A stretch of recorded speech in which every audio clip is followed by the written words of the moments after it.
अभी, इस वक्त, जब आप यह सुन रहे हैं या पढ़ रहे हैं, आपके आसपास जो कुछ भी है, ये कमरा, ये छत, ये रात का अंधेरा, ये बिस्तर की चादर जो आपके नीचे है, ये सब कुछ मिलाकर सिर्फ एक छोटी सी चीज है इस यूनिवर्स में। एक बहुत ही छोटी सी चीज, 5%। यूनिवर्स का सिर्फ 5%।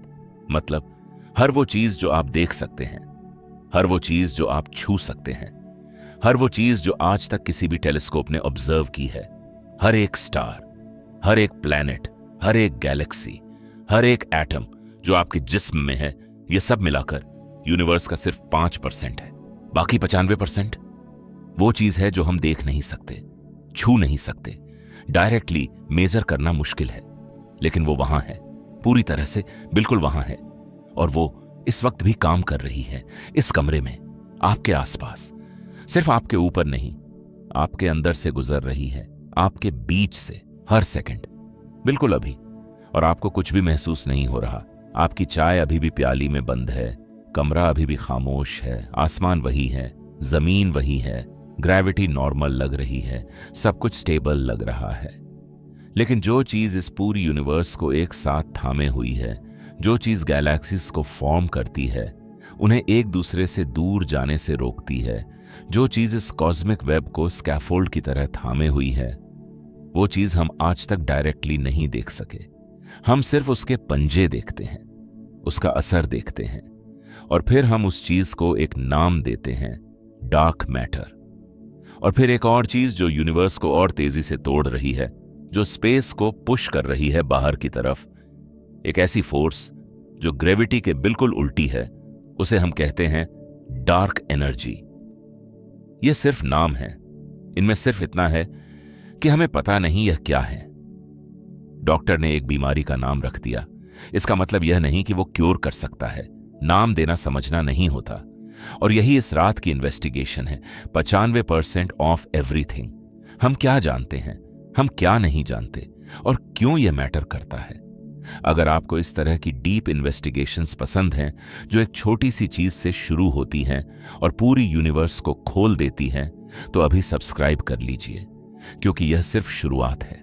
पहले यह समझते हैं कि यूनिवर्स कितनी बड़ी है, इसीलिए नहीं कि यह जरूरी है, इसीलिए क्योंकि इसके बिना जो आगे आएगा वो मीनिंगलेस लगेगा।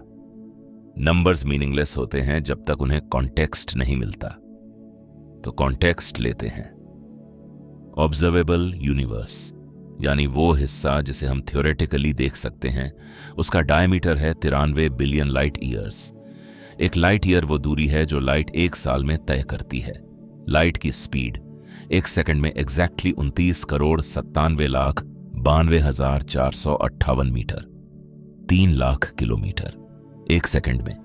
एक सेकंड में लाइट पूरी दुनिया के 7.5 चक्कर लगा सकती है।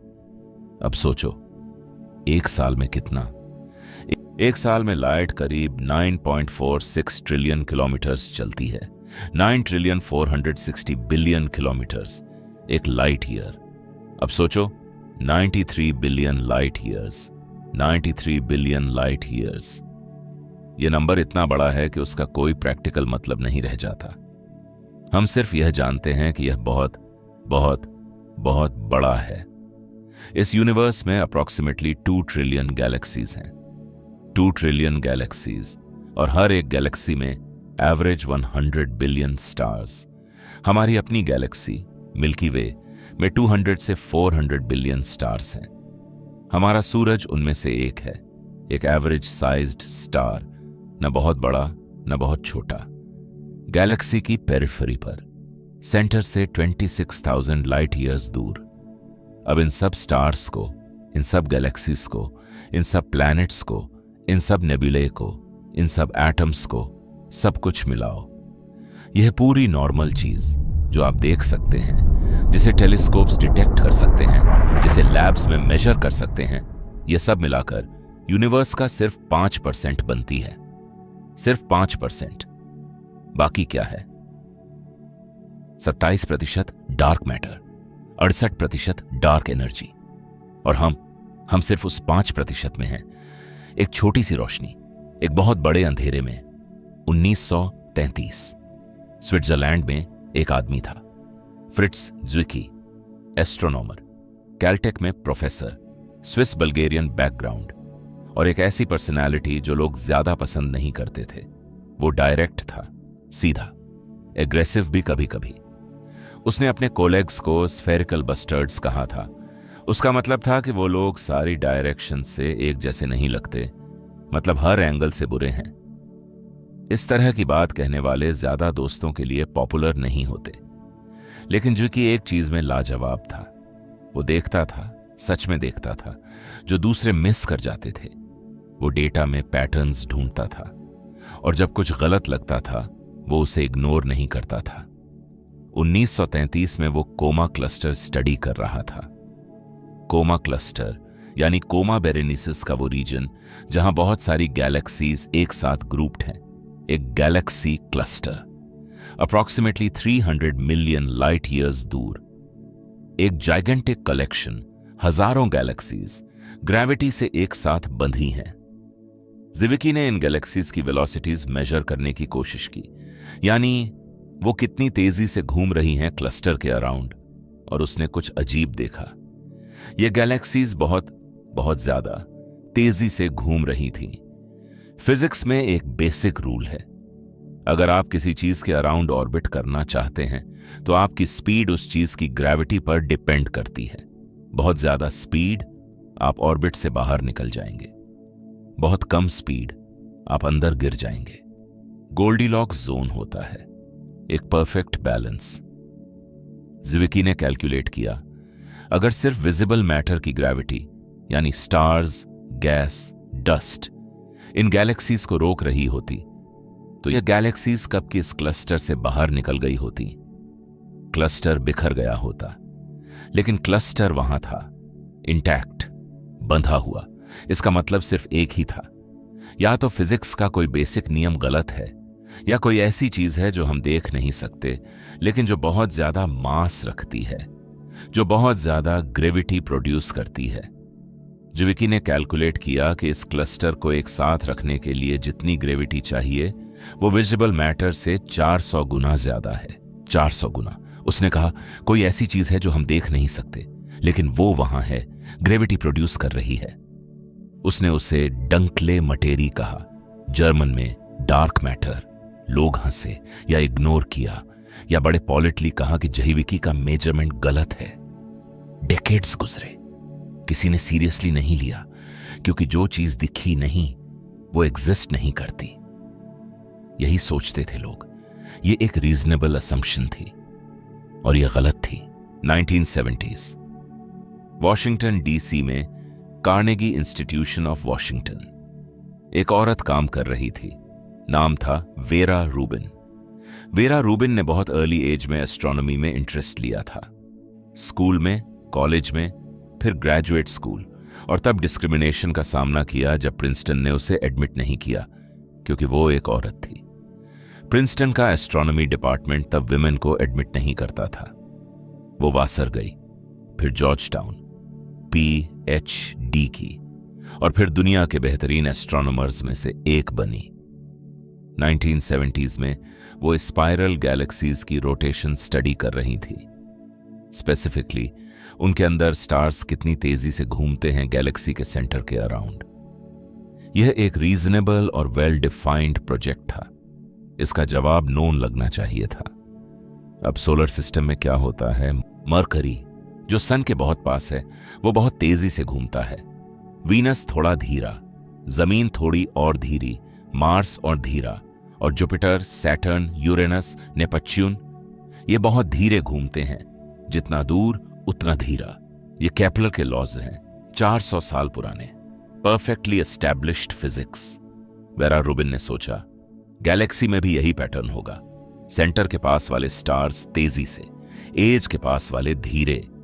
उसने एंड्रोमेडा गैलेक्सी से शुरुआत की, फिर दूसरी गैलेक्सीज, फिर और। उसने स्पेक्ट्रोग्राफी यूज किया, एक इंस्ट्रूमेंट जो डॉपलर शिफ्ट मेजर करता है लाइट में। जब कोई स्टार हमसे दूर जा रहा हो उसकी लाइट स्लाइटली रेडर होती है, जब पास आ रहा हो थोड़ी ब्लूश। इससे हम स्टार की स्पीड मेजर कर सकते हैं। उसने मेजर किया, और जो उसने देखा वो कंप्लीटली अनएक्सपेक्टेड था। गैलेक्सी के सेंटर के स्टार्स तेजी से घूम रहे थे। ठीक एक्सपेक्टेड। गैलेक्सी के एज के स्टार्स उतनी ही तेजी से घूम रहे थे। स्पीड ड्रॉप नहीं हो रही थी, बिल्कुल फ्लैट थी। रोटेशन कर्व जो डिक्लाइन करनी चाहिए थी, फ्लैट थी। डिस्टेंस के साथ कोई मीनिंगफुल चेंज नहीं। वेरा रूबिन ने सोचा कोई गलती हुई होगी, मेजरमेंट एरर, इंस्ट्रूमेंट प्रॉब्लम। उसने दोबारा किया, वही रिजल्ट। तीसरी बार वही। फिर उसने दूसरी गैलेक्सी ट्राई की, 10, 20, 60, और हर बार सेम फ्लैट रोटेशन कर्व। इसका मतलब एक ही था, कोई ऐसी ग्रेविटी थी जो हमें दिख नहीं रही, जो गैलेक्सी के विजिबल डिस्क से काफी ज्यादा एक्सटेंड करती थी, जो उन दूर के स्टार्स को भी उतनी ही फोर्स से खींच रही थी जितनी सेंटर के पास वाले स्टार्स को। वेरा रूबिन ने केंट फोर्ड के साथ, जो उसके ऑब्जर्विंग पार्टनर थे, यह कैलकुलेट किया कि गैलेक्सीज के आसपास एक हेलो है, एक इनविजिबल स्फीयर जो विजिबल गैलेक्सी से काफी ज्यादा बड़ा है, और इस हेलो में बहुत ज्यादा मास है। रफली हर गैलेक्सी के आसपास डार्क मैटर का हेलो अप्रॉक्सीमेटली 10 गुना ज्यादा मास रखता है कंपेयर टू विजिबल मैटर। यह डार्क मैटर का पहला solid, reproducible, broadly accepted evidence था। ज़्विकी ने 40 साल पहले देखा था, तब किसी ने नहीं सुना। वेरा रूबिन ने प्रूव किया, तब लोगों को मानना पड़ा। 1996 में वेरा रूबिन को नेशनल मेडल ऑफ साइंस मिला। नोबेल प्राइज उन्हें नहीं मिला, जो बहुत कंट्रोवर्शियल रहा और एक वाइड स्प्रेड क्रिटिसिज्म बन गया नोबेल कमिटी की। 2016 में उनका इंतकाल हुआ, और उनके बाद दुनिया ने रियलाइज किया कि एक पर्सन ने वो चीज प्रूव की जो हमारी एंटायर अंडरस्टैंडिंग को बदल देती है, और हम पूरी तरह से अप्रिशिएट नहीं कर पाए जब वो थी। वेरा रूबिन का नाम अब वेरा रूबिन ऑब्जर्वेटोरी पर है, चिले में बनाई गई एक बेहतरीन ऑब्जर्वेटोरी, शायद इस डेकेड की सबसे इंपॉर्टेंट एस्ट्रोनॉमिकल फैसिलिटी। अब एक चीज क्लियरली समझते हैं, डार्क मैटर कहां है। यह सिर्फ किसी दूर की गैलेक्सी में नहीं है, यह यहां भी है। मिल्की वे, हमारी अपनी गैलेक्सी के आसपास एक डार्क मैटर हेलो है जो विजिबल गैलेक्सी से काफी ज्यादा बड़ा है। विजिबल डिस्क रफली 100,000 लाइट ईयर्स अक्रॉस है। डार्क मैटर हेलो रफली 1 to 2 million light years across, possibly ज्यादा। हमारा सोलर सिस्टम इस हेलो के अंदर घूम रहा है, जमीन इस हेलो के अंदर है, आप इस हेलो के अंदर हैं। इस कमरे में अभी डार्क मैटर है। मेजर्ड एस्टिमेट के मुताबिक अप्रॉक्सीमेटली 0.4 गीगा इलेक्ट्रॉन वोल्ट्स पर क्यूबिक सेंटीमीटर। यह एक फिजिक्स यूनिट है जो रफली 1 प्रोटॉन के मास के 0.4 गुना के बराबर है पर क्यूबिक सेंटीमीटर। बहुत थोड़ा लगता है, लेकिन स्पेस में क्यूबिक सेंटीमीटर्स की कोई कमी नहीं। और अगर डार्क मैटर विम्प्स से बना है, वीकली इंटरैक्टिंग मैसिव पार्टिकल्स, तो अभी इस second as billions of these particles आपके जिस्म से गुजर रहे हैं। हर सेकंड, बिना इंटरैक्ट किए, बिना रुके, आपके एटम्स के दरमियान की खाली जगह से गुजर के, जैसे कुछ था ही नहीं और आपको कुछ भी महसूस नहीं होता। यह डीपली अजीब बात है, क्योंकि हम सोचते हैं कि हमारा जिस्म सॉलिड है, लेकिन एक्चुअली हम ज्यादातर खाली जगह हैं, एटम्स से बने हैं जो मोस्टली एम्पटी हैं, और उस एम्पटनेस से डार्क मैटर पार्टिकल्स फ्लोट करते रहते हैं। और न्यूट्रल न्यूट्रिनो जो हम डिटेक्ट कर चुके हैं, वो भी ऐसे ही करते हैं। हर सेकंड 65 बिलियन न्यूट्रिनोज पर स्क्वायर सेंटीमीटर आपके जिस्म से गुजरते हैं, और आप कुछ नहीं फील करते। हम एक इनविजिबल ओशन में हैं, कुछ ऐसा जो हम देख नहीं सकते, हमसे बड़ा है, हमसे हैवी है, हमारे एग्जिस्टेंस के लिए जरूरी है, और हम इसे सिर्फ इसके ग्रेविटी के पंजे से जानते हैं। 2006 एक पेपर आया, टाइटल था a direct empirical proof of the existence of dark matter. Direct empirical proof, ये वर्ड्स फिजिक्स पेपर्स में आम नहीं होते। साइंटिस्ट्स कंजर्वेटिव होते हैं, वो यूजुअली कहते हैं एविडेंस या सपोर्ट या कंसिस्टेंट विद। लेकिन यहां डगलस क्लो और उसकी टीम ने कहा प्रूफ। इसका नाम था 1EO657-558। लोग इसे बुलेट क्लस्टर कहते हैं। बुलेट क्लस्टर दो गैलेक्सी क्लस्टर्स हैं जो एक दूसरे से अप्रोक्सीमेटली 150 मिलियन ईयर्स पहले टकराए, बिल्कुल एक कॉस्मिक ट्रेन कोलिजन की तरह। अब जब दो गैलेक्सी क्लस्टर्स टकराते हैं, क्या होता है? इन क्लस्टर्स में दो तरह का कंटेंट है, गैलेक्सीज जो स्टार्स से बनी हैं और हॉट गैस जो एक्चुअली क्लस्टर्स में मास का मेजॉरिटी है। जब कोलिजन होती है, गैलेक्सीज जो मोस्टली एम्प्टी स्पेस हैं एक दूसरे से सीधा गुजर जाती हैं। कोई डायरेक्ट कोलिजन नहीं, वो पार हो जाती हैं। लेकिन हॉट गैस वो इंटरैक्ट करती है इलेक्ट्रोमैग्नेटिक फोर्सेस से। गैस एक दूसरे से रगड़ता है, स्लो होता है, बीच में रह जाता है, एक्स रेज इमिट करता है जो हम डिटेक्ट कर सकते हैं। अब अगर डार्क मैटर एग्जिस्ट करता है और वो नॉर्मल मैटर से इलेक्ट्रोमैग्नेटिक इंटरेक्शन नहीं करता, तो क्या होगा? डार्क मैटर के हेलोस, एक गैलेक्सी के आसपास का वो इनविजिबल स्फीयर, वो एक दूसरे से सीधा गुजर जाएंगे बिना इंटरैक्ट किए। तो एक्सपेरिमेंट हुआ, एक्सरे से देखा गैस कहां है, ग्रेविटेशनल लेंसिंग से देखा मास कहां है। रिजल्ट? दोनों क्लस्टर्स में नॉर्मल गैस बीच में रुक गई, स्लो हुई, स्टक हुई, एग्जैक्टली जैसे एक्सपेक्टेड। लेकिन ग्रेविटेशनल लेंसिंग से जो मास दिखा वो गैस के साथ नहीं था, वो आगे निकल गया था दोनों क्लस्टर्स के साथ, गैलेक्सीज के साथ। दो अलग चीजें, एक जगह पर गैस, दूसरी जगह पर मास। और वो एक्स्ट्रा मास वो गैलेक्सी के विजिबल स्टार से काफी ज्यादा था। वो डार्क मैटर था, और ये एग्जैक्टली वैसे था जैसे डार्क मैटर थियरी प्रिडिक्ट करती थी। डगलस क्लाउड ने कहा, We have a direct observational proof of the existence of dark matter.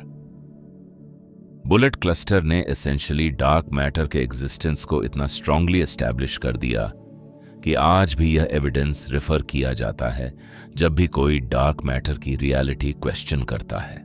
कुछ और बात करते हैं जो डार्क मैटर का एविडेंस देता है, और यह चीज है यूनिवर्स का शिशु photo, cosmic microwave background, CMB। जब यूनिवर्स बना 13.8 बिलियन साल पहले, वो बहुत हॉट था, इतना हॉट कि इलेक्ट्रॉन्स और प्रोटॉन्स अलग अलग थे, और लाइट, फोटॉन्स फ्रीली ट्रैवल नहीं कर सकती थी। हर फोटॉन किसी न किसी पार्टिकल से बार बार इंटरैक्ट करता था, स्कैटर होता था। यूनिवर्स एक डेंस, ओपेक, ग्लोइंग फॉग था।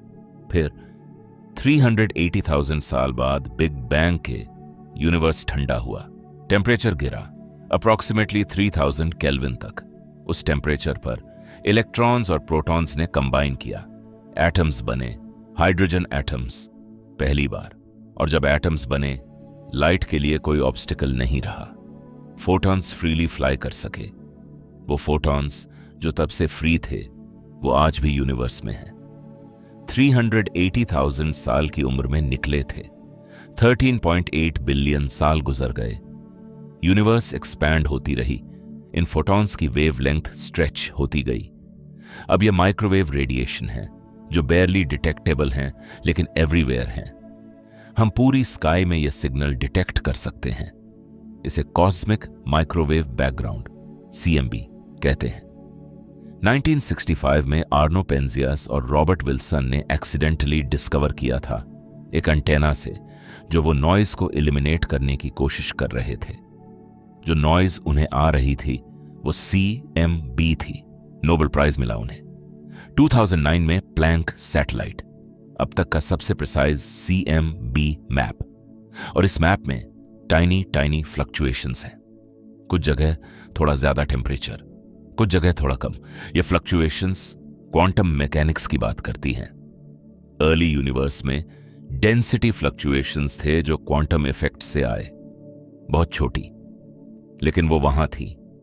इन फ्लक्चुएशंस का पैटर्न, इनका साइज, इनका डिस्ट्रीब्यूशन, इनका फ्रीक्वेंसी स्पेक्ट्रम, ये एक्यूरेटली प्रिडिक्ट किया जा सकता है सिर्फ तब जब हम इक्वेशन में डार्क मैटर इंक्लूड करते हैं। अगर डार्क मैटर नहीं होता, फ्लक्चुएशंस अलग होती, उनका पैटर्न अलग होता। जो हमें दिखता है वो एग्जैक्टली डार्क मैटर थ्योरी के साथ मैच करता है। और ये मेजरमेंट इतनी प्रिसाइज है प्लैंक डेटा से कि हमें पता है normal matter 4.9%, dark matter 26.8%, dark energy 68.3%। यह नंबर्स इतने प्रिसाइज हैं कि यह आज कॉस्मोलॉजिकल स्टैंडर्ड है, यह एस्टैब्लिश्ड है, यह डेटा है। यूनिवर्स में सिर्फ इंडिविजुअल गैलेक्सीज नहीं हैं। अगर आप बहुत दूर से बिलियंस ऑफ लाइट ईयर्स से यूनिवर्स की लार्ज स्केल स्ट्रक्चर देखें, आपको एक कॉस्मिक वेब दिखेगा। फिलामेंट्स, लंबी लंबी स्ट्रक्चर्स जो गैलेक्सीज की तरह हैं, मिली हुई एक दूसरे से। नोड्स, जहां ये फिलामेंट्स मिलते हैं वहां गैलेक्सी क्लस्टर्स हैं, सबसे डेंस रीजन्स। वॉइड्स, इनके बीच vast almost empty spaces, hundreds of millions of light years across. यह स्ट्रक्चर कहां से आया, कैसे बना? जवाब, डार्क मैटर। अर्ली यूनिवर्स में क्वांटम मैकेनिकल डेंसिटी फ्लक्चुएशंस थीं, बहुत छोटी, लेकिन डार्क मैटर ने उन्हें एम्प्लीफाई किया। डार्क मैटर के साथ कुछ खास है, यह कोल्ड है, यानी यूनिवर्स के अर्ली डेज में डार्क मैटर पार्टिकल्स बहुत फास्ट नहीं थे, वो स्लोली क्लस्टर करने लगे। स्मॉल डेंसिटी फ्लक्चुएशंस ने डार्क मैटर को अट्रैक्ट किया। डार्क मैटर और डेंस हुआ और ज्यादा अट्रैक्ट किया, एक्सपोनेंशियली ज्यादा। डार्क मैटर के हेलोस बने, फिलामेंट्स बने, वेब बना, और नॉर्मल मैटर जो डार्क मैटर से भी ज्यादा फ्रीली इंटरैक्ट करता था, वो इस इनविजिबल स्कैफोल्ड पर गिर गया ग्रेविटी से। Gas in dark matter Hallows में कलेक्ट हुआ, डेंस हुआ, हॉट हुआ, ठंडा हुआ, स्टार्स बने, गैलेक्सीज बनी। सिमुलेशंस हैं जो यह प्रोसेस एक्यूरेटली रिप्रोड्यूस करते हैं। इलस्ट्रिस सिमुलेशन, ईगल सिमुलेशन। इन सिमुलेशंस में अगर आप डार्क मैटर को रिमूव करो, कॉस्मिक वेब फॉर्म नहीं होता, गैलेक्सीज फॉर्म नहीं होती, स्टार्स नहीं बनते। और अगर आप डार्क मैटर इंक्लूड करो, एग्जैक्टली वही स्ट्रक्चर मिलता है जो ऑब्जर्वेशंस में दिखता है। यह एक पावरफुल कन्फर्मेशन है। डार्क मैटर सिर्फ एक्स्ट्रा मैस नहीं है, यह उस स्ट्रक्चर का कारण है जो आज एग्जिस्ट करता है। अगर डार्क मैटर नहीं होता, कोई स्टार्स नहीं होते, कोई प्लैनेट्स नहीं होते, कोई लाइफ नहीं होती, आप नहीं होते। सोचने वाली बात है। दुनिया भर में लेबोरेटरीज हैं जो डार्क मैटर डायरेक्टली डिटेक्ट करने की कोशिश कर रहे हैं, और जो प्लेसेस ये एक्सपेरिमेंट्स हैं वो इंटरेस्टिंग हैं। लक्स, जेपलिन, साउथ डकोटा में, यूनाइटेड स्टेट्स, एक अबैंडन्ड गोल्ड माइन के अंदर 1.5 किलोमीटर जमीन के नीचे। क्यों इतनी गहराई में? क्योंकि cosmic rays, fast moving particles जो स्पेस से आते हैं, सरफेस पर कॉन्स्टेंटली बॉम्बार्ड करते रहते हैं हर सेकंड। अगर डिटेक्टर सरफेस पर होता तो वो कॉस्मिक रेज सिग्नल में दब जाती। बैकग्राउंड नॉइज इतनी ज्यादा होती कि कोई डार्क मैटर सिग्नल निकालना इम्पॉसिबल होता। लेकिन 1.5 किलोमीटर रॉक के नीचे कॉस्मिक रेज का मेजॉरिटी रोक लिया जाता है। लक्स जेपलिन के सेंटर में 10 टन्स लिक्विड ज़ीनॉन है। ज़ीनॉन एक नोबल गैस लिक्विड फॉर्म में क्रायोजेनिक टेम्परेचर्स पर रखा जाता है। अगर एक dark matter particle, assuming it's a विम्प, इस ज़ीनॉन से इंटरैक्ट करे, एक रिकॉइल होगा, एक न्यूक्लियस स्लाइटली मूव करेगा, और यह एक टाइनी फ्लैश ऑफ लाइट और आयोनाइजेशन प्रोड्यूस करेगा। सिर्फ एक फोटॉन। फोटो मल्टीप्लायर ट्यूब्स जो ज़ीनॉन टैंक के वॉल्स पर हैं, यह डिटेक्ट करेंगे। अभी तक कोई डार्क मैटर सिग्नल नहीं मिला, लेकिन यह फेलियर नहीं है। हर रात जो LX जेपलिन ऑपरेट करता है, कुछ डार्क मैटर कैंडिडेट्स को रूल आउट करता है। पैरामीटर, स्पेस नैरो होता जाता है। साइंस यही करती है, एक सवाल को नैरो करती है जब तक जवाब नहीं मिलता। Xenon UNT एट Xenon NT, Gran Sasso, Italy में, पूरी एल्प्स के नीचे, और भी गहरी, और भी सेंसिटिव। पैंडेक्स क्वेट्रिटी, चाइना में, जिनपिंग अंडरग्राउंड लैबोरेटरी में। टेक्निकली दुनिया की सबसे गहरी अंडरग्राउंड लैब और दुनिया का सबसे बड़ा ज़ेनॉन डिटेक्टर बाय वॉल्यूम। सब डिटेक्ट करने की कोशिश कर रहे हैं। सबके रिजल्ट्स कंपेलिंग कुछ नहीं। इसका मतलब क्या हो सकता है? ऑप्शन 1, विम्प्स एग्जिस्ट नहीं करते, डार्क मैटर कुछ और है। ऑप्शन 2, विम्प्स एग्जिस्ट करते हैं लेकिन उनका मैस या इंटरैक्शन क्रॉस सेक्शन अलग है जितना हम सोचते थे। ऑप्शन 3, यह एक्सपेरिमेंट स्टिल सेंसिटिव इनफ नहीं, नेक्स्ट जनरेशन डिटेक्टर्स पकड़ लेंगे। 3 ऑप्शंस, 3 अलग रास्ते, सिर्फ एक सही होगा। विम्प्स के अलावा एक और कैंडिडेट है, एक्सियंस। एक्सियंस की कहानी थोड़ी इंटरेस्टिंग है। 1970s में फिजिसिस्ट्स एक अलग प्रॉब्लम सॉल्व कर रहे थे। स्ट्रॉन्ग फोर्स में जो पार्टिकल्स को न्यूक्लियई में बंधा रखती है, एक थियोरेटिकल प्रॉब्लम था, सीपी वायोलेशन प्रॉब्लम।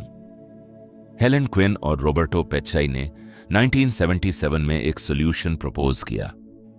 इसमें एक न्यू सिमेट्री थी और इस सिमेट्री को ब्रेक करने से एक न्यू पार्टिकल निकलता था जिसे फ्रैंक विल्चेक ने एक्सियन नाम दिया। अब कोइंसिडेंटली एक्सियन की प्रॉपर्टीज ऐसी थी कि वो डार्क मैटर भी हो सकता था। एक्सियन बहुत लाइट होता है, विम्प्स से बिलियंस ऑफ गुना हल्का, लेकिन इतना लाइट होने के बावजूद अगर काफी सारे हों वो डार्क मैटर की ऑब्जर्व्ड डेंसिटी एक्सप्लेन कर सकते हैं। एक्सियंस इलेक्ट्रोमैग्नेटिक रेडिएशन से इंटरैक्ट नहीं करते यूजुअली, लेकिन एक खास कंडीशन में स्ट्रॉन्ग मैग्नेटिक फील्ड में एक्सियन एक फोटॉन में कन्वर्ट हो सकता है, एक सिंगल फोटॉन। यही डिटेक्शन का आधार है। ADMX action dark matter experiment, university of Washington में। एक resonant cavity, strong magnetic field, वो आवाज ढूंढता है, एक्शन जो माइक्रोवेव फोटॉन में कन्वर्ट हो। अभी तक कंफर्म्ड डिटेक्शन नहीं, लेकिन सेंसिटिविटी इंप्रूव होती जा रही है। अगर हम डार्क मैटर पकड़ नहीं सकते तो क्या हम उसे बना सकते हैं? जिनीवा के बाहर स्विट्जरलैंड और फ्रांस की बॉर्डर पर जमीन के 100 मीटर्स नीचे एक रिंग है, 27 kilometre circumference, large hadron collider. इस रिंग में प्रोटॉन्स को हाइड्रोजन एटम्स के न्यूक्लियाई सुपर कंडक्टिंग मैग्नेट से एक्सेलरेट किया जाता है, लाइट की स्पीड के 99.999999% तक। फिर एक टनल में प्रोटॉन्स एक डायरेक्शन से आते हैं, दूसरे डायरेक्शन से आते हैं और हेड ऑन कोलाइड करते हैं। जो एनर्जी रिलीज होती है वो कुछ माइक्रो सेकेंड्स के लिए रिक्रिएट करती है कंडीशंस जो बिग बैंग के अप्रॉक्सीमेटली 10⁻⁻12 सेकेंड्स बाद थी। 2012 में हिग्स बोसन, एक पार्टिकल जो स्टैंडर्ड मॉडल ऑफ फिजिक्स ने 50 साल पहले प्रिडिक्ट किया था, पीटर हिग्स और फ्रांसवा एंगलर्ट ने सजेस्ट किया 1964 में। सर्न ने 2012 में कंफर्म किया, नोबेल प्राइज 2013 में। लेकिन डार्क मैटर अभी तक नहीं मिला। LHC ने अपनी एनर्जी रन 3 में ऑलमोस्ट डबल की है, 13.6 TeV, नए डिटेक्टर्स, ज्यादा लुमिनोसिटी। फिर भी डार्क मैटर पार्टिकल्स की कोई क्लियर सिग्नेचर नहीं। लेकिन यहां एक इंटरेस्टिंग बात है, मिसिंग ट्रांसवर्स एनर्जी। कल्यूजन में जो एनर्जी आती है वो सब ऑब्जर्व्ड पार्टिकल्स में डिस्ट्रीब्यूट होती है। कंजर्वेशन ऑफ एनर्जी मतलब अगर आप सब पार्टिकल्स की एनर्जी और मोमेंटम ऐड करो वो ओरिजिनल कल्यूजन से मैच करना चाहिए। अगर एनर्जी गायब हो जाए यानी कुछ पार्टिकल्स डिटेक्टर को मिस करें तब एक मिसिंग एनर्जी सिग्नेचर मिलती है।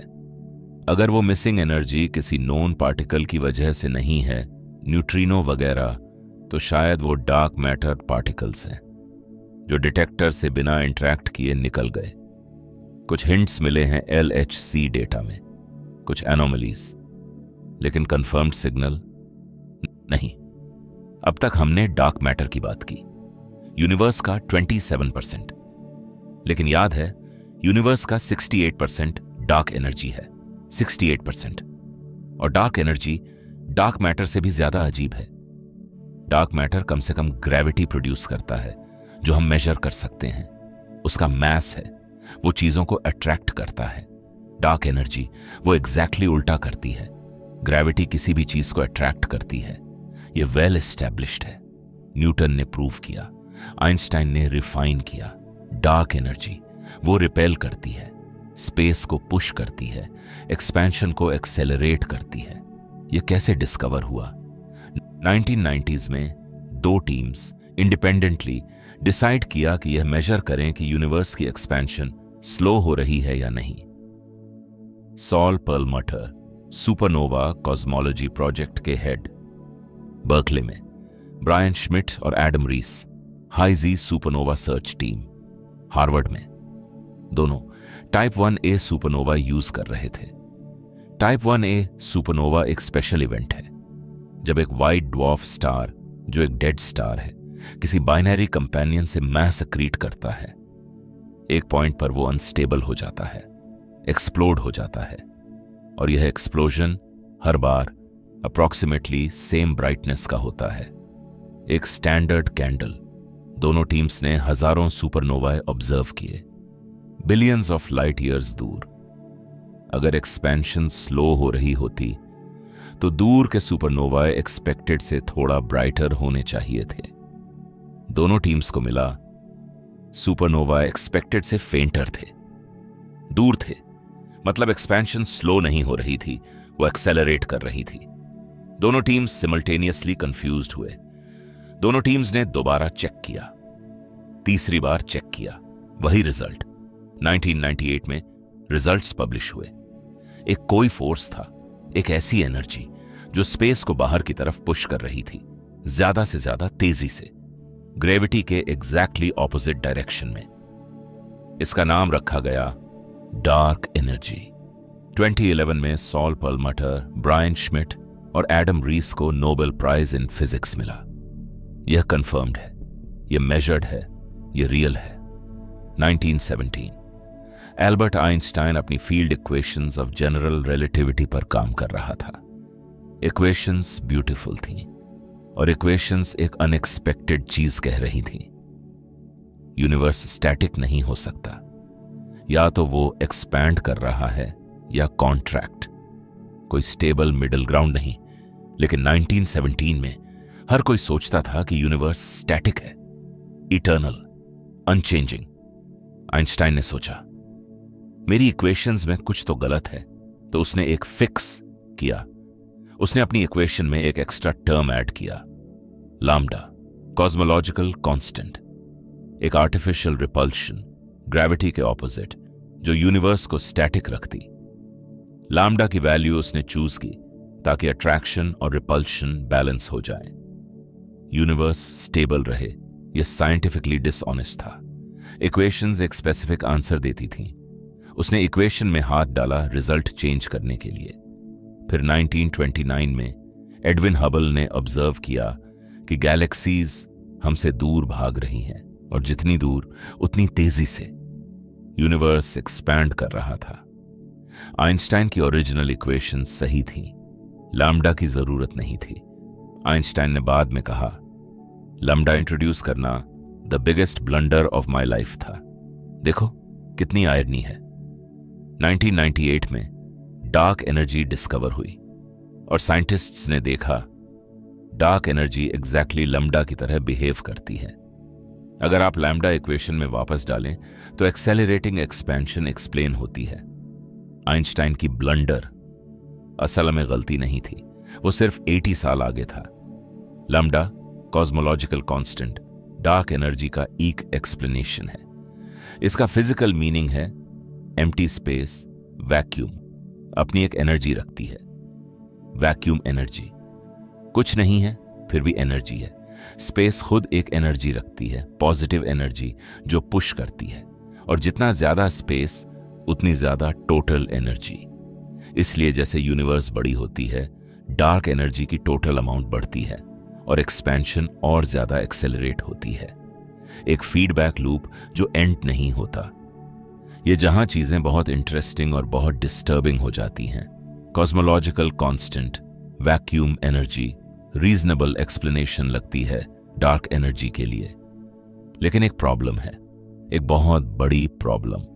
क्वांटम मैकेनिक्स जो फिजिक्स की थ्योरी है जो एटम्स और सब एटॉमिक पार्टिकल्स डिस्क्राइब करती है, वो भी कहती है कि एम्प्टी स्पेस में एनर्जी होती है। इसमें क्वांटम फ्लक्चुएशंस हैं। वर्चुअल पार्टिकल पेयर्स जो स्पॉन्टेनियसली अपीयर और डिसअपीयर करते हैं। एक पार्टिकल और anti particle briefly pop into existence, फिर अनाइलेट। यह कोई साइंस फिक्शन नहीं, यह एक्सपेरिमेंटली कंफर्म्ड है। तो क्वांटम मैकेनिक्स से हम कैलकुलेट कर सकते हैं वैक्यूम एनर्जी कितनी होनी चाहिए। साइंटिस्ट्स ने कैलकुलेट किया, फिर उन्होंने कंपेयर किया ऑब्जर्व्ड डार्क एनर्जी डेंसिटी से। नंबर्स मिलते नहीं, बिल्कुल नहीं। क्वांटम मैकेनिक्स प्रिडिक्ट करता है vacuum energy approximately 10 to the power of 120 times ज्यादा होनी चाहिए जितनी हमने ऑब्जर्व की है। 10 to the power of 120, एक के बाद 120 जीरोस। अगर डार्क एनर्जी इतनी स्ट्रांग होती जितनी क्वांटम मैकेनिक्स प्रिडिक्ट करता है, सब कुछ इमीडिएटली टोर्न अपार्ट हो जाता। एटम्स भी एग्जिस्ट नहीं कर सकते थे, लेकिन ऐसा नहीं हुआ। डार्क एनर्जी एग्जिस्ट करती है, लेकिन बहुत बहुत बहुत वीकर है क्वांटम मैकेनिक्स की प्रिडिक्शन से। इसका मतलब या तो क्वांटम मैकेनिक्स में कुछ फंडामेंटली गलत है, या हमारी ग्रेविटी की थियरी में, या दोनों में। फिजिसिस्ट्स इसे वैक्यूम कैटास्ट्रफी कहते हैं, या the worst prediction in physics. एक number 10 to the power of 120 का मिसमैच पूरी थियोरेटिकल फिजिक्स के एक जादू का किस्सा खोल देता है। अभी इस सेकंड दुनिया के बेहतरीन फिजिसिस्ट्स इस पर काम कर रहे हैं। कोई नहीं जानता जवाब। डार्क एनर्जी का बिहेवियर डिसाइड करेगा इस यूनिवर्स का अंजाम। 3 मेन सिनेरियोज हैं। पहला scenario heat death, big freeze. अगर डार्क एनर्जी अप्रॉक्सीमेटली लैम्डा के बराबर रही, जो अभी बेस्ट फिट मॉडल है, तो यूनिवर्स एक्सपैंड करता रहेगा ज्यादा से ज्यादा तेजी से।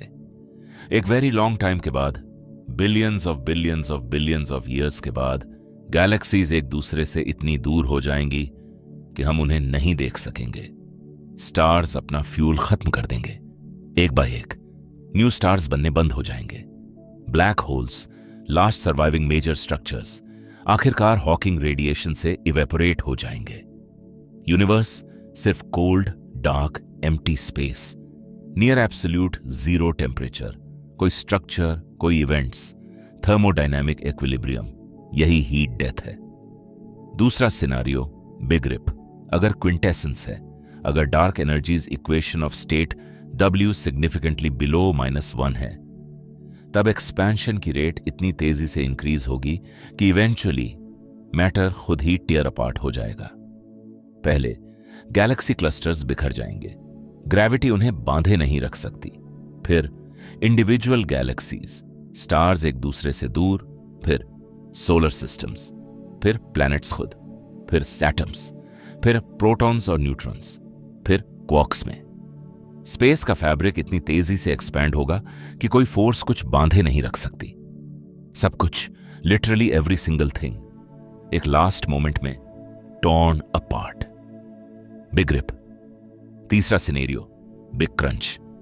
अगर किसी रीजन से डार्क एनर्जी वीक हो जाए, तब ग्रेविटी डोमिनेट करेगी, एक्सपेंशन स्लो होगी, रुकेगी, रिवर्स होगी, सब कुछ वापस आने लगेगा। कोलैप्स। एक सिंगल पॉइंट में big crunch. Current evidence heat death most likely है, लेकिन करंट एविडेंस अभी भी इवॉल्व हो रहा है। डार्क मैटर डायरेक्टली दिखता नहीं, लेकिन हम उसकी छाया देख सकते हैं। Gravitational lensing. आइंस्टाइन ने प्रिडिक्ट किया ग्रेविटी लाइट को बेंड करती है। यह 1919 में कंफर्म हुआ आर्थर एडिंगटन की फेमस सोलर इक्लिप्स एक्सपीडिशन से। एडिंगटन ने स्टार्स की पोजीशन मेजर की जो सन के बहुत पास दिख रही थी। इक्लिप्स के वक्त जब सन की ब्राइट लाइट ब्लॉक्ड थी, स्टार्स की पोजीशन स्लाइटली शिफ्टेड थी, एग्जैक्टली जैसे आइंस्टाइन ने प्रिडिक्ट की थी। यह वो मोमेंट था जब आइंस्टाइन एक ऑब्सक्योर स्विस पैटेंट क्लर्क से वर्ल्ड फेमस साइंटिस्ट बन गए, एक रात में। और यह ग्रेविटेशनल लेंसिंग आज डार्क मैटर मैपिंग के लिए एक क्रूशल टूल है। जब एक मैसिव स्ट्रक्चर, एक गैलेक्सी क्लस्टर, हमारी और एक बैकग्राउंड गैलेक्सी के बीच आता है, वो एक लेंस की तरह काम करता है। बैकग्राउंड गैलेक्सी की लाइट बेंड होती है क्लस्टर की ग्रेविटी से। हमें वो गैलेक्सी डिस्टॉर्टेड दिखती है, कभी स्ट्रेच्ड, कभी आर्क शेप्ड, कभी, अगर अलाइनमेंट परफेक्ट हो, एक कंप्लीट रिंग में, आइंस्टाइन रिंग। अब हम क्या कर सकते हैं? इन लेंसिंग इमेजेस से हम कैलकुलेट कर सकते हैं कि लेंस क्लस्टर्स में कितना मास है, और जो मास निकलता है वो विजिबल मास से बहुत ज्यादा होता है। ये एक्स्ट्रा मास डार्क मैटर है। यूक्लिड सैटेलाइट 2 मील वेनथ्रोआ में लॉन्च हुआ। स्पेसिफिकली डिजाइन किया गया वीक लेंसिंग से डार्क एनर्जी और डार्क मैटर मैप करने के लिए। डिक्स बिलियन गैलेक्सीज तक सर्वे करेगा। हम डार्क मैटर का ब्लूप्रिंट बना रहे हैं बिना इसे डायरेक्टली देखे। एक और बड़ी प्रॉब्लम है हमारे करंट मॉडल में, Hubble tension. Hubble constant H0 वो नंबर है जो बताता है कि यूनिवर्स कितनी तेजी से एक्सपैंड कर रही है। हम इसे 2 तरीके से मेजर कर सकते हैं। पहला CMB से, early universe, Planck satellite. Result approximately 67,4 kilometre पर सेकंड पर मेगा पार्सेक। दूसरा तरीका लोकल यूनिवर्स से, आसपास की galaxies, standard candles, Cepheid variable stars, type IA supernovae. Result approximately 73 à 74 kilometre पर सेकंड पर मेगा पार्सेक। डिफरेंस रफली 9%। अब 9% बड़ा डील क्यों है? क्योंकि दोनों मेजरमेंट्स की अनसर्टेनिटी काफी कम है। Statistical significance of disagreement 5 sigma के करीब है। 5 सिग्मा फिजिक्स में कंफर्मेशन थ्रेशोल्ड है। यह अग्रीमेंट खराब है। इसका मतलब या तो दोनों मेजरमेंट्स में कोई सिस्टमेटिक एरर है या हमारा कॉस्मोलॉजिकल मॉडल इनकम्प्लीट है। साइंटिस्ट्स ने एक्सटेंसिव चेक किया है। मेजरमेंट्स रफली अग्री करते हैं अपने रिस्पेक्टिव मेथड्स में, लेकिन दोनों मेथड्स अग्री नहीं करते एक दूसरे से। इसका मतलब या तो लेट यूनिवर्स और अर्ली यूनिवर्स अलग बिहेव करते हैं जितना हम सोचते हैं, या कोई न्यू फिजिक्स है। यह एक्टिवली रिसर्च्ड है। ओपन केस 2021 में दिसंबर 25 Christmas day Aryan 5 rocket launch हुआ फ्रेंच गियाना से। Payload James Webb space telescope, 13 साल की डेवलपमेंट, $10 बिलियन बजट, और वो वर्क किया। वेब L2 पॉइंट पर है, 1.5 मिलियन किलोमीटर जमीन से। Primary mirror 6.5 metres across, gold coated beryllium segments, Hubble से ऑलमोस्ट 3 टाइम्स बड़ा कलेक्टिंग एरिया, इंफ्रारेड में काम करता है।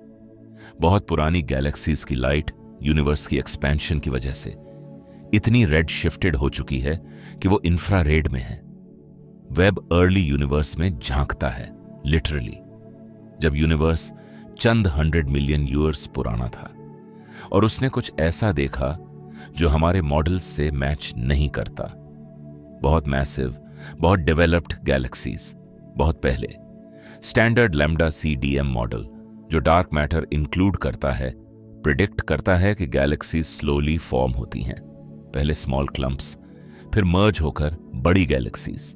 लेकिन वेब ने देखा बहुत पहले भी सरप्राइजिंगली मैसिव गैलेक्सीज। यह कॉन्वर्सेशन अभी चल रही है। वेब ने जो डेटा दिया है उसका फुल एनालिसिस काफी टाइम लगेगा, और जो कंक्लूजन्स निकलेंगे वो कॉस्मोलॉजी को फंडामेंटली अफेक्ट कर सकते हैं। साइंस रुकती नहीं क्योंकि जवाब मुश्किल है। साइंस और बड़े इंस्ट्रूमेंट्स बनाती है। वेरा रूबिन ऑब्जर्वेटरी, सेरो पचौन, चिले में, एंडीज माउंटेन्स में, 2715 मीटर्स की ऊंचाई पर। इसका नाम वेरा रूबिन के नाम पर रखा गया, जो साइंटिस्ट जिसने dark matter rotation curves prove किए थे। ऑब्जर्वेटरी में एक जायंट टेलीस्कोप है, 8.4 मीटर प्राइमरी मिरर, और एक कैमरा जो दुनिया का सबसे बड़ा है, 3.2 गीगापिक्सल्स। यह ऑब्जर्वेटरी एक सर्वे है, Rubin observatory legacy survey of space and time, LSST। हर रात पूरी एक्सेसिबल स्काई का सर्वे, 10 साल, 1 terabyte of data per night. यह क्या डिस्कवर करेगा? Dark matter distribution weak lensing से, millions of galaxies, dark energy constraints, supernovae से, हजारों type Ia supernovae, galaxy clustering statistics, Euclid space telescope European space agency 2023 में launch हुआ। पहले results काफी प्रॉमिसिंग निकले। Nancy grace Roman space telescope NASA 2026 और 2027 launch expected. Hubble से 100 गुना larger field of view. Next decade में यह सब इंस्ट्रूमेंट्स एक अनप्रेसिडेंटेड पिक्चर पेंट करेंगे। एक लास्ट डायरेक्ट संबंध डार्क मैटर और लाइफ का। डार्क मैटर गैलेक्टिक हेलोज बनाता है। गैलेक्टिक हेलोज गैलेक्सीज को स्टेबल रखते हैं। स्टेबल गैलेक्सीज में स्टार फॉर्मेशन चल सकती है। Star formation stable solar systems produce करता है। Stable solar systems planets produce करते हैं। स्टेबल प्लैनेट्स पर हैबिटेबल जोन्स लाइफ के लिए। डार्क मैटर ने इस यूनिवर्स में एक पर्टिकुलर स्ट्रक्चर गारंटी की। उस स्ट्रक्चर में लाइफ के लिए कंडीशंस वर फेवरेबल। और एक प्लैनेट पर, एक यूनिवर्स की किसी एक ऑब्स्क्यूर कॉर्नर में कुछ एटम्स ने मिलकर एक बीइंग बनाया जो उस मैटर के बारे में सोच सकता है, जो उसे एग्जिस्ट करने की अलाउ करता है। डार्क मैटर लिटरली आपकी एग्जिस्टेंस का रीजन है। इनविजिबल, अनडिटेक्टेड, अननोन, लेकिन अनडिनायबली यहां कुछ थियोरिस्ट्स एक फैसिनेटिंग आइडिया प्रपोज करते हैं। क्या अगर डार्क मैटर सिर्फ एक पार्टिकल नहीं है? क्या अगर डार्क मैटर का अपना एक पूरा सेक्टर है? नॉर्मल मैटर में हम जानते हैं electrons, protons, neutrons, quarks, gluons, photons, एक पूरी जू ऑफ पार्टिकल्स। सब एक दूसरे से इंटरैक्ट करते हैं। Electromagnetic force, strong force, weak force, gravity. अब सोचो, क्या अगर डार्क मैटर भी ऐसा ही कॉम्प्लेक्स है? डार्क सेक्टर आइडिया कहता है डार्क मैटर के अपने पार्टिकल्स हैं, उनकी अपनी फोर्सेस हैं, उनका अपना डार्क इलेक्ट्रोमैग्नेटिज्म है, उनके अपने डार्क एटम्स बन सकते हैं। यह सब पैरेलल टू नॉर्मल मैटर, लेकिन कंप्लीटली सेपरेट, सिर्फ ग्रेविटी से कनेक्टेड। डार्क एटम्स बन सकते हैं, dark hydrogen, dark molecules, dark chemistry हो सकती है, डार्क स्टार्स हो सकते हैं। यह प्योरली स्पेक्युलेटिव है, लेकिन साइंटिफिकली एक्सप्लोर्ड। इस पूरी यूनिवर्स में जो 95% इनविजिबल है, शायद कुछ और भी चल रहा है। हम सिर्फ अपना 5% देख सकते हैं। जो इनविजिबल है वो सिर्फ डार्क नहीं, वो पॉसिबली कॉम्प्लेक्स भी है, पॉसिबली एक्टिव, पॉसिबली स्ट्रेंज इन वेज हम इमेजिन भी नहीं कर सकते। ये कंफर्म्ड नहीं, ये स्पेक्युलेशन है। लेकिन एक फैसिनेटिंग थॉट है रात को सोने के लिए। तो सोचते हैं हम एक्चुअली कहां हैं। आप इस वक्त एक प्लैनेट पर हैं। जमीन एक स्टार के अराउंड ऑर्बिट में है। सूरज एक गैलेक्सी में है। मिल्की वे एक गैलेक्सी ग्रुप में है। लोकल ग्रुप एक गैलेक्सी सुपर क्लस्टर में है। वर्गो सुपर क्लस्टर, फिर Laniakea supercluster, approximately 500 million light years across. Laniakea नाम हवाईयन में इमेजरेबल हेवन है। और इस पूरी चीज के आसपास एक इनविजिबल, अनडिटेक्टेबल हेलो है डार्क मैटर का। हर लेवल पर, हर स्केल पर, invisible scaffold, invisible web, invisible ocean. और इस सब के बाहर एक और ओशन है, डार्क एनर्जी, जो स्पेस को पुश कर रही है, जो सब कुछ दूर किए जा रही है। हम 5% हैं, एक छोटी सी आइलैंड ऑफ नॉर्मल मैटर, एक 95% इनविजिबल यूनिवर्स में, और हम उसे समझने की कोशिश कर रहे हैं, बिना गारंटी के कि समझ आएगा, बिना गारंटी के कि हमारे इंस्ट्रूमेंट्स काफी सेंसिटिव हैं, बिना गारंटी के कि हमारे ब्रेन्स केपेबल हैं जो यूनिवर्स से निकले हैं उस यूनिवर्स को पूरी तरह समझने के। फिर भी हम कोशिश करते हैं। ये वंडर है, ये क्यूरियोसिटी है, ये इंसान का डेफिनेशन है। थोड़ी देर के लिए जो हम जानते हैं वो ऑर्गेनाइज करते हैं, जो कंफर्म्ड है। यूनिवर्स 13.8 बिलियन साल पुराना है। CMB से, रेडियो एक्टिव डिके से, ओल्डेस्ट स्टार्स से सब अग्री करते हैं। यूनिवर्स एक्सपैंड हो रहा है, गैलेक्सीज हमसे दूर जा रही हैं। हबल ने 1929 में देखा, कंफर्म्ड इन्फिनिट बार सिंस देन। एक्सपेंशन एक्सेलरेट हो रही है। 1998 की supernova discovery, Nobel prize, multiple confirmations. Normal matter universe का 5% है, multiple methods agree. Dark matter universe का अप्रॉक्सीमेटली 27% है। CMB, lensing, rotation curves, simulations सब अग्री। डार्क एनर्जी यूनिवर्स का अप्रॉक्सीमेटली 68% है। Cosmic web exists. Large scale structure surveys confirm करते हैं। जो नहीं जानते, डार्क मैटर क्या पार्टिकल है, कोई डायरेक्ट डिटेक्शन नहीं। डार्क एनर्जी कांस्टेंट है या वेरिइंग, हिंट्स ऑफ वेरिएशन DESI, लेकिन कंफर्म्ड नहीं। हबल टेंशन का रेजोल्यूशन क्या है, यूनिवर्स का अल्टीमेट फेट क्या है, यह सब ओपन क्वेश्चंस हैं। अभी इस वक्त इनके जवाब ढूंढने के लिए साइंटिस्ट्स काम कर रहे हैं। इस रात जब आप यह सुन रहे हैं या पढ़ रहे हैं, कुछ हो रहा है। डार्क मैटर आपके थ्रू गुजर रहा है। डार्क एनर्जी स्पेस को पुश कर रही है हर डायरेक्शन में, इंक्लूडिंग यहां से। गैलेक्सीज जो इतनी दूर हैं कि उनकी लाइट आपके पास पहुंचते पहुंचते बिलियंस ऑफ साल लगती है, वो सब एक कॉस्मिक डांस में हैं जो 13.8 बिलियन साल से चल रहा है। और हम ये 5% इस सब के बीच में हैं। जानते हैं कि कुछ है, नहीं जानते क्या है, लेकिन ढूंढ रहे हैं।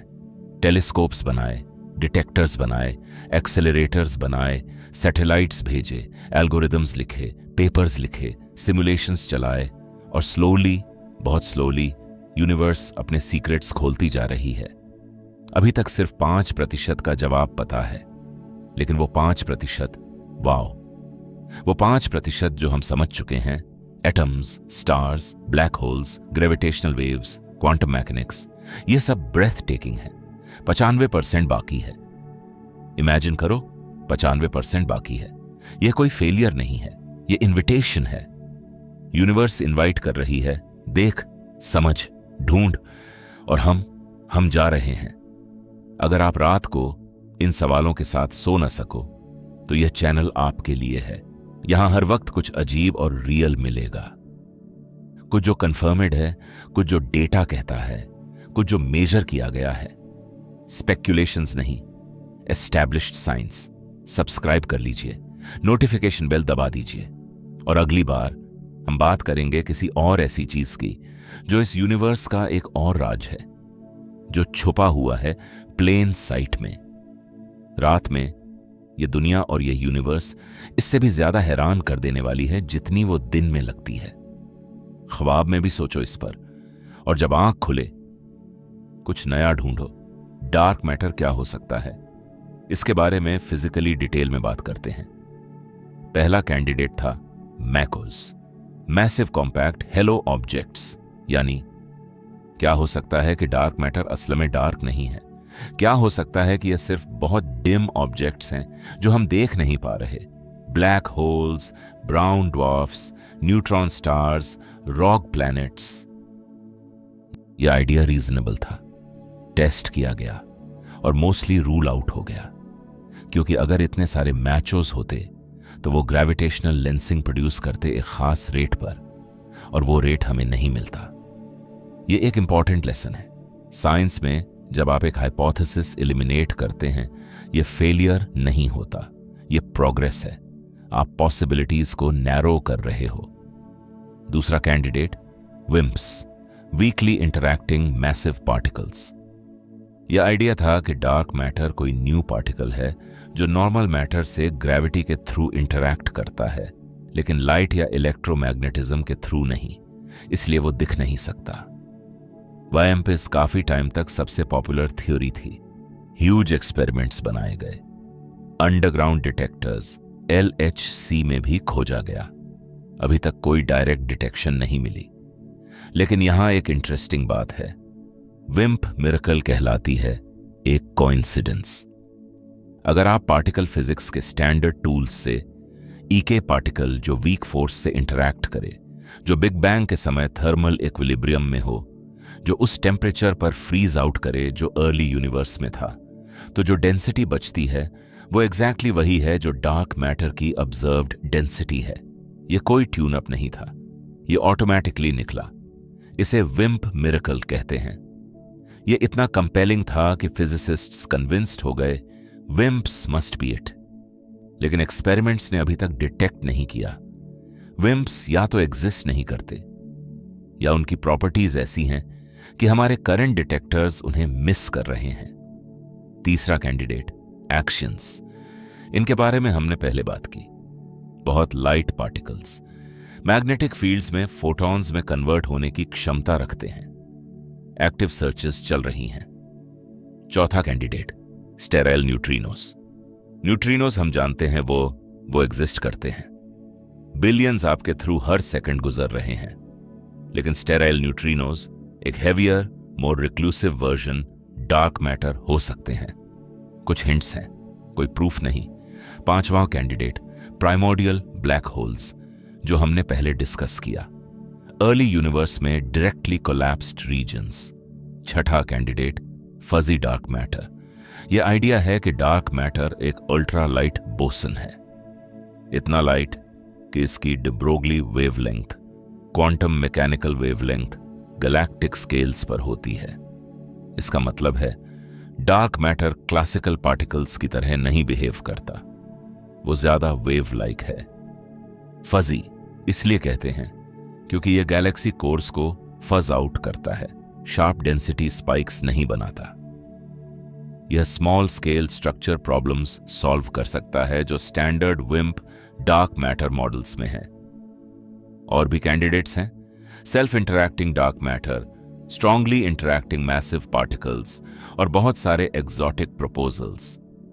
साइंस में एक रूल है, जब तक एक्सपेरिमेंट नहीं करते कोई भी थियोरेटिकली पॉसिबल कैंडिडेट कंसिडर किया जा सकता है। अभी सारे कैंडिडेट्स टेबल पर हैं। डार्क एनर्जी के लिए भी लैम्डा के अलावा पॉसिबिलिटीज हैं। क्विंटेसेंस, जो हमने डिस्कस किया, एक dynamic scalar field. Modified gravity, क्या हो सकता है कि ग्रेविटी की थ्योरी, आइंस्टाइन की जनरल रिलेटिविटी लार्ज स्केल्स पर इनकम्प्लीट है। F of R gravity, modified gravity theories जिनमें जनरल रिलेटिविटी के इक्वेशंस में हायर ऑर्डर टर्म्स ऐड होते हैं। DGP gravity, Dvali Gabadadze Porrati model, extra dimension से रिलेटेड। ब्रेन वर्ल्ड सिनारियोज, हम एक 4 डायमेंशनल ब्रेन पर हैं जो एक हायर डायमेंशनल स्पेस में एम्बेडेड है। डार्क एनर्जी हायर डायमेंशन से आ सकती है। यह सब टेक्निकली पॉसिबल, ऑब्जर्वेशनली कंस्ट्रेन्ड।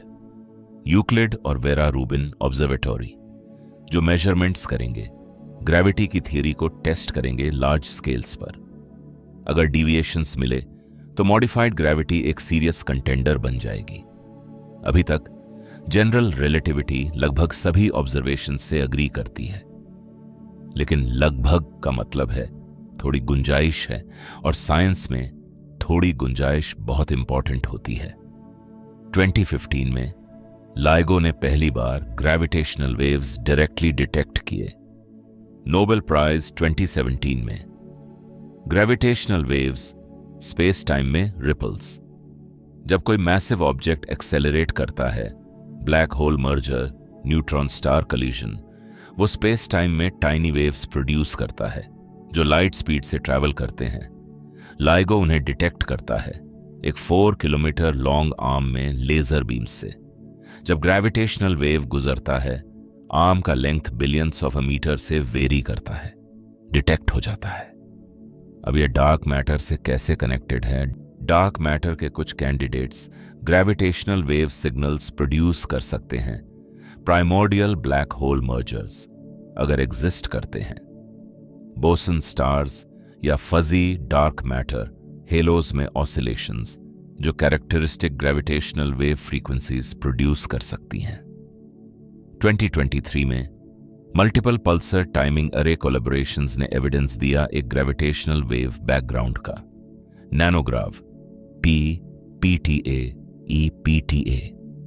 इसका सोर्स क्या है? Supermassive black hole mergers most likely, लेकिन कुछ एग्जॉटिक डार्क मैटर कैंडिडेट्स भी प्रोड्यूस कर सकते हैं ऐसी बैकग्राउंड। एनालिसिस चल रही है। ग्रेविटेशनल वेव एस्ट्रोनॉमी एक नया फील्ड है जो कंप्लीटली नए एंगल से डार्क मैटर देख सकता है। यह फील्ड अभी शुरू है। अगले डिकेड्स में और सेंसिटिविटी और detectors. LISA space based gravitational wave detector 2030s में लॉन्च होगा। लीसा मिलियन किलोमीटर्स के आर्म्स के साथ मिलियन टाइम्स ज्यादा सेंसिटिव सर्टेन फ्रीक्वेंसीज पर। यह नई विंडो है यूनिवर्स पर। हम यूनिवर्स का एक मॉडल क्रिएट करते हैं, मैथमेटिकल इक्वेशंस डालते हैं, डार्क मैटर की प्रॉपर्टीज सेट करते हैं, डार्क एनर्जी की प्रॉपर्टीज सेट करते हैं, फिर बिग बैंग जैसी इनिशियल कंडीशंस डालते हैं और सिमुलेट करते हैं। बिल्कुल आगे 13.8 billion years of cosmic evolution एक कंप्यूटर में कुछ आवर्स या डेज में। इलस्ट्रिस सिमुलेशन 2014 में हार्वर्ड MIT में 300 million light years cube of universe simulate किया। Dark matter, gas, stars, black holes, सब। रिजल्ट जो यूनिवर्स बना सिमुलेशन में बहुत सिमिलर था जो हम एक्चुअली ऑब्जर्व करते हैं। Cosmic web, galaxy shapes, clusters, eagle simulation, millennium simulation, Illustris TNG, सबने सेम चीज दिखाई। अगर डार्क मैटर शामिल करो स्टैंडर्ड वे में, कॉस्मिक स्ट्रक्चर मैच करता है, लेकिन कुछ मिसमैचेस भी हैं। Small scale, individual dwarf galaxies. Simulations में ज्यादा स्मॉल हेलोस प्रिडिक्ट होते हैं जितने एक्चुअली ऑब्जर्व्ड हैं। Missing satellites problem. Galaxy centres में simulations dense dark matter cusps predict करते हैं, बट ऑब्जर्वेशन सजेस्ट कोर्स। क्या यह इसका मतलब है कि डार्क मैटर का मॉडल गलत है, या क्या यह इसका मतलब है कि baryonic feedback, supernovae, stellar winds, black holes dark matter distribution को अफेक्ट करता है? दोनों पॉसिबिलिटीज हैं। रिसर्च चल रही है। अगर LZ, एक्सिनॉन, पैंडा X कुछ डिटेक्ट नहीं करते, क्या होगा? Darwin project.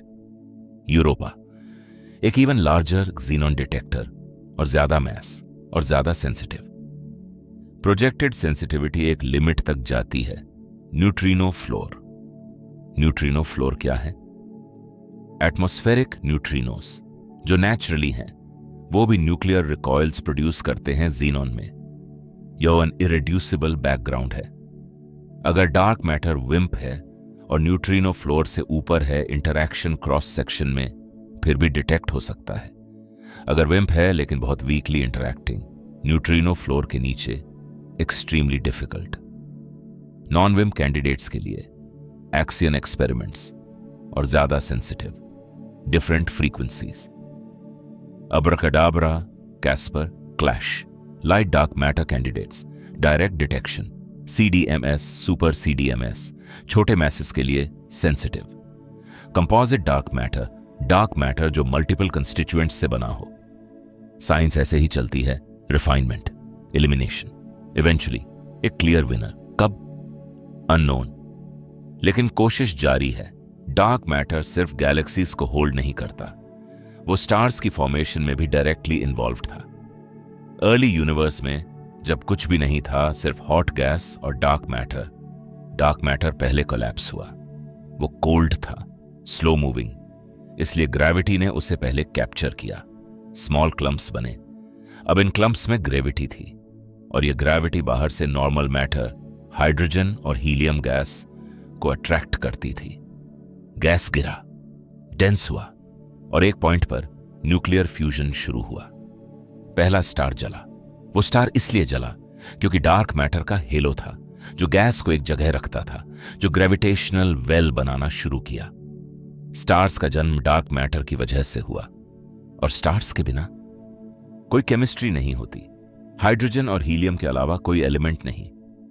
स्टार्स ही न्यूक्लियर फर्नेसेस हैं जो हाइड्रोजन को हीलियम में, हीलियम को कार्बन, ऑक्सीजन, सिलिकॉन, आयरन में कन्वर्ट करते हैं। फिर जब बड़े स्टार्स मरते हैं सुपरनोवा एक्सप्लोजन्स में, वो ये हैवी एलिमेंट्स यूनिवर्स में फैलाते हैं। कार्बन जो आपके जिस्म का मेजॉरिटी है, ऑक्सीजन जो आप सांस लेते हैं, आयरन जो आपके ब्लड में है, कैल्शियम जो आपकी हड्डियों में है, सब कुछ स्टार्स में बना। स्टार्स की डेथ में यूनिवर्स में फैल गया, और एक डे एक क्लाउड ऑफ गैस और डस्ट से हमारा सोलर सिस्टम बना, और जमीन और लाइफ। आप स्टारडस्ट हैं। ये मेटाफोर नहीं है, ये लिटरली ट्रू है। और यह सब, ये एंटायर चेन डार्क मैटर की वजह से शुरू हुआ। एक इनविजिबल, अनडिटेक्टेबल, मिस्टीरियस सब्सटेंस जो यूनिवर्स की 27% है, उसने कॉस्मिक स्कैफोल्ड बनाया। उस पर गैलेक्सीज बनी, गैलेक्सीज में स्टार्स बने, स्टार्स में हैवी एलिमेंट्स बने।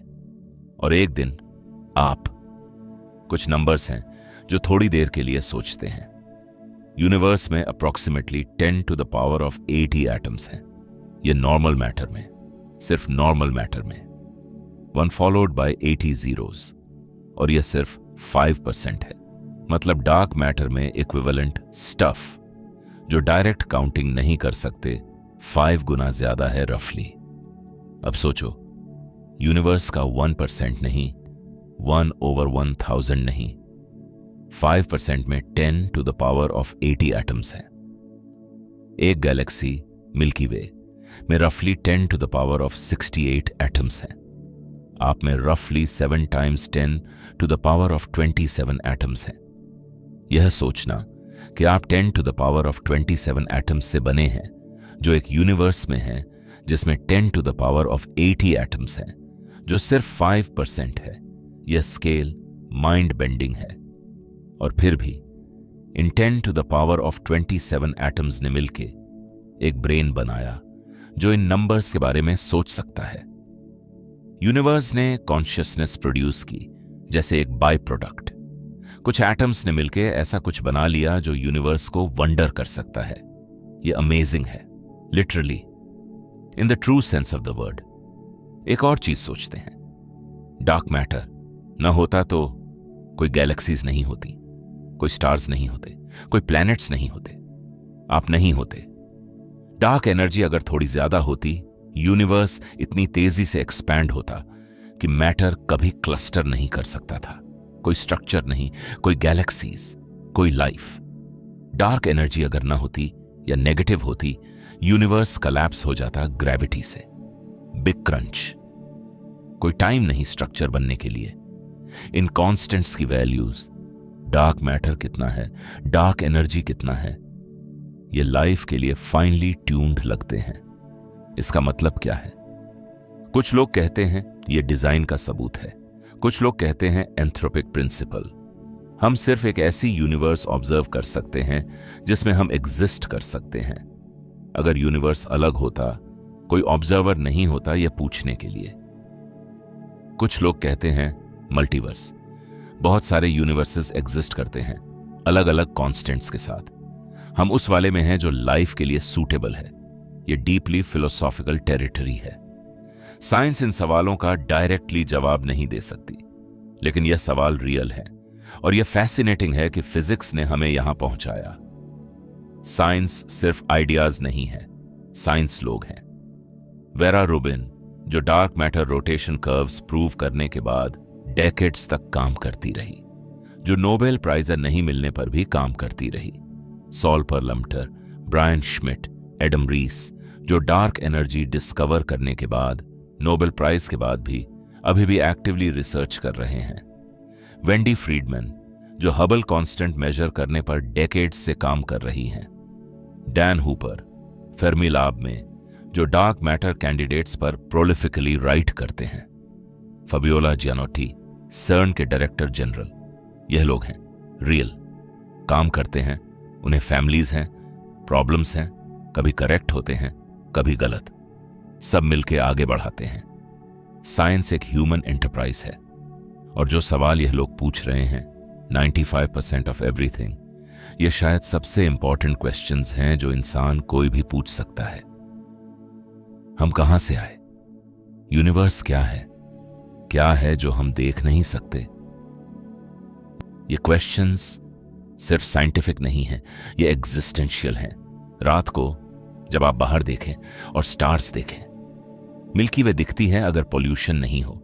उस मिल्की वे में 200 से 400 बिलियन स्टार्स, हर एक अपनी प्लैनेट्स के साथ, पॉसिबली लाइफ के साथ। और उस पूरी मिल्की वे के आसपास एक इनविजिबल हेलो है डार्क मैटर का, जो गैलेक्सी से 10 गुना ज्यादा मास रखता है। जो दिख नहीं रहा वो देख सकते हो, जो दिख रहा है उससे काफी ज्यादा बड़ा है, जमीन से। सिर्फ हमारी गैलेक्सी का एक छोटा सा हिस्सा दिख रहा है, बाकी अंधेरे में छुपा हुआ। और उस अंधेरे में सिर्फ डस्ट और डिस्टेंस का अंधेरा नहीं है, वहां डार्क मैटर भी है। वहां एक इनविजिबल वेब है जो सारी दूरी में फैला हुआ है। हम एक पूरी अलग दुनिया को नहीं देख सकते जो सेम स्पेस में हमारी के साथ एग्जिस्ट्स करती है, जैसे कोई पूरी दुनिया है सेम रूम में जिसे हम कभी डायरेक्टली नहीं देख सकते। यह थॉट एक्सपेरिमेंट नहीं है, ये यही जो है। एक बार फिर, हम कहां हैं? अगर कोई एलियन सिविलाइजेशन किसी दूसरी गैलेक्सी में हमारा एड्रेस लिखना चाहती तो प्लैनेट जमीन, स्टार सोल सूरज, Orion arm Milky Way galaxy, local group Virgo supercluster, Laniakea supercluster, observable universe. यह एक एड्रेस है, एक कॉस्मिक एड्रेस। हर चीज इस एड्रेस में डार्क मैटर के हेलो में रैप्ड है। Galactic hello, cluster hello, super cluster scale dark matter. और इस पूरी चीज के बाहर डार्क एनर्जी पुश कर रही है, सब कुछ अलग करने की कोशिश कर रही है। और हम इस एक प्लैनेट पर नंबर करते हैं, मेजर करते हैं, देखते हैं, सोचते हैं। 95% इनविजिबल यूनिवर्स के इनहैबिटेंट्स जो सिर्फ 5% सी कर सकते हैं, लेकिन कोशिश करते हैं। ये इस यूनिवर्स की सबसे सुंदर चीज है, क्यूरियोसिटी, वंडर।